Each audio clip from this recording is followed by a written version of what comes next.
को ईमान मोरा भोला मुसलमान मोदर गाय को नारे तकबीर।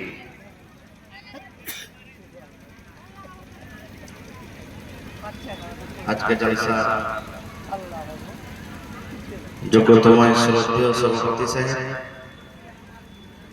उपस्थित उलमाए केराम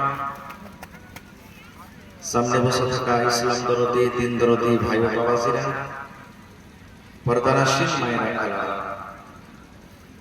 সমস্ত তারিফ ও গুণগান সে মহান আল্লাহ তাবারক ওয়া তাআলার জন্য যে মহান আল্লাহ তাবারক ওয়া তাআলা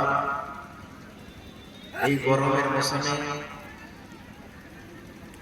আরামের জায়গাকে আরামের বিছানাকে ত্যাগ করে মানে ভিডিও কইছে এক জায়গা ধর রাখলি এমনি কইছি এই মানব মাদ্রাসার প্রতি মহব্বত ভালোবাসা দেখিয়ে এই দিনই বৈঠকে দিনই মজলিসে এসে বসা তৌফিক দিয়েছেন। তাই আমরা আল্লাহ তাআলার প্রশংসা করি, সকলে মহব্বতের সাথে পড়েন আলহামদুলিল্লাহ। তারপর আমাদের শেষ নবী হযরত মুহাম্মদ রাসূলুল্লাহ সাল্লাল্লাহু আলাইহি ওয়াসাল্লামের উপর অগণন দরুদ শরীফ শান্তির ধারা বর্ষিত হোক, আমিন। আল্লাহুম্মা সাল্লি আলাইহি আল্লাহুম্মা বারিক। ভাই মুসলমান,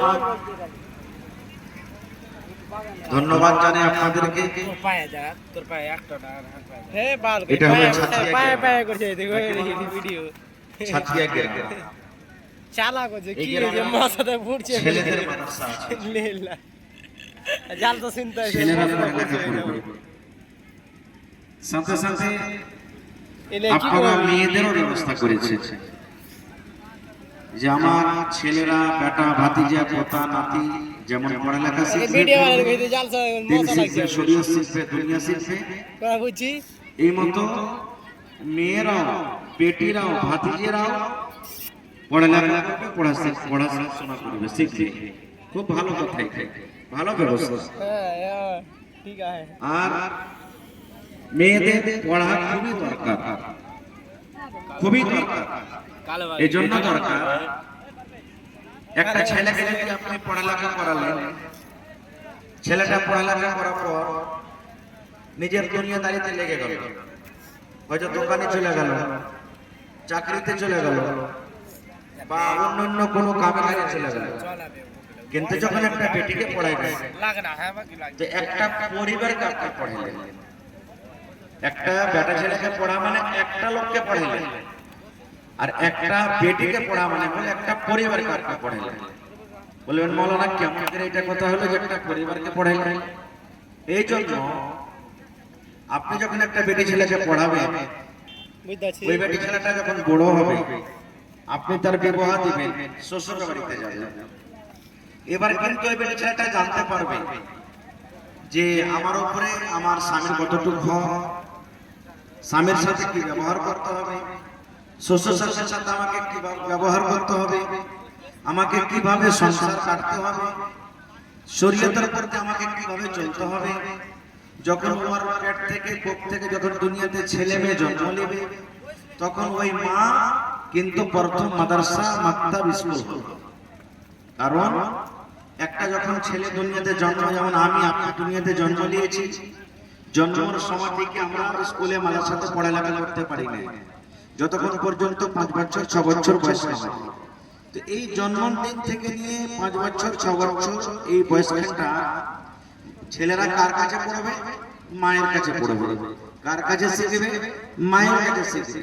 খাওয়া কার কাছে শিখবে? মায়ের কাছে শিখবে। কথা বলা কার কাছে শিখবে? মায়ের কাছে শিখবে। শরীয়ত কার কাছে শিখবে? মায়ের কাছে শিখবে। এই জন্য একটা মাকে পড়ালেখা খুবই দরকার।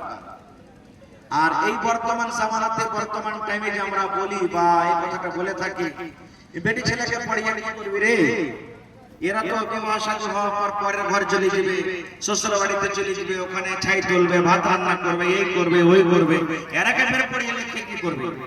এটা ভুল কথা, এটা ভুল। একটা ছেলের যেমন বাবার উপরে হক রাখে, একটা মেয়েও বাবার উপরে হক রাখে। একটা বেটা ছেলের যেমন বাপের উপরে হক, একটা বেটি ছেলেরও বাপের উপরে হক। আর বেটি ছেলের হক কি, যে প্রথমে তাকে দ্বীনি তালিম, দ্বীনি শিক্ষা তাকে দিতে হবে। যেমন আল্লাহ তাবারক ওয়া তাআলা ইবাদতের দিক দিয়ে মেলাই জিনিসে বরাবর করে দিয়েছেন। যেমন একটা বেটা ছেলে 5 ওয়াক্ত নামাজ পড়বে, আপনারা বলেন তো একটা বেটা ছেলের জন্য কি 4 ওয়াক্ত নামাজ আছে না 5 ওয়াক্ত আছে? কথা বলেন। যেমন বেটা ছেলে 5 ওয়াক্ত নামাজ পড়বে, ওরকম বেটা ছেলে 5 ওয়াক্ত নামাজ পড়বে। ও যেমনি করে ওযু করবে, ইয়ে অমনি করে ওযু করবে। ও যে তরিকাতে নবী মুহাম্মদ সাল্লাল্লাহু আলাইহি ওয়াসাল্লামের তরিকাতে নামাজ পড়বে, বেটা ছেলেটা নামাজ পড়বে। হ্যাঁ, নামাজে কিছু কাজ এমন আছে যে হয়তো কিছু আমলের একটা পার্থক্য আছে। কেমন পার্থক্য? যেমন একটা বেটা ছেলে নামাজ পড়তে গেলে ওকে টাকনা ঢেকে থাকতে হবে, হাদিসের কথা, ওকে টাকনা ঢেকে থাকতে হবে। কিন্তু একটা যখন বেটা ছেলে নামাজ পড়বে তখন ওকে টাকনা ঢেকে থাকতে হবে না, টাকনা উদাম করে থাকতে হবে। একটা বেটা ছেলে যখন নামাজ পড়বে, এবার নামাজের মধ্যে ভুল করে দিলেন, ইমাম সাহেব ভুল করে দিলেন, ধরেন 2 রাকাত পড়ে বসতে হবে কিন্তু উঠতে লেগেছে, বা 1 রাকাত পড়ে উঠতে হবে কিন্তু বসতে লেগেছে, এই ধরনের যদি নামাজে ভুল করে তো মুক্তাদি কি বলবেন বলেন তো? কথা বলেন, কি বলবেন?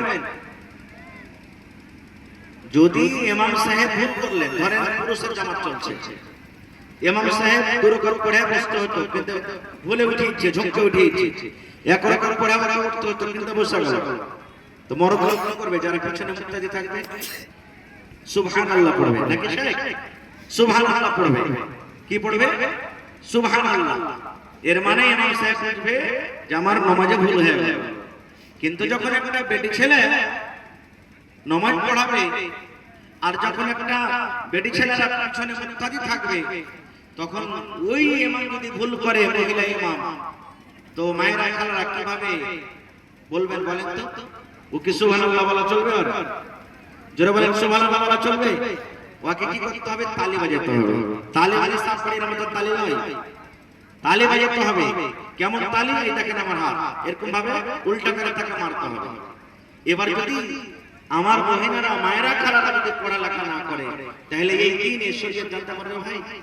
এবার কত মা খালা এমন আছে, ধরেন ইমাম বইনা আছে আর ও নামাজে ভুল করেছে, পিছনে যারা মুক্তাদি ওরা কিন্তু পড়ালেখা, এবার ওরা ইশারা করছে তালি দিকে, তোমার নামাজে ভুল হয়ে গেল। এবার যদি ইমাম পড়ালেখা না থাকে তা কি বলবেন?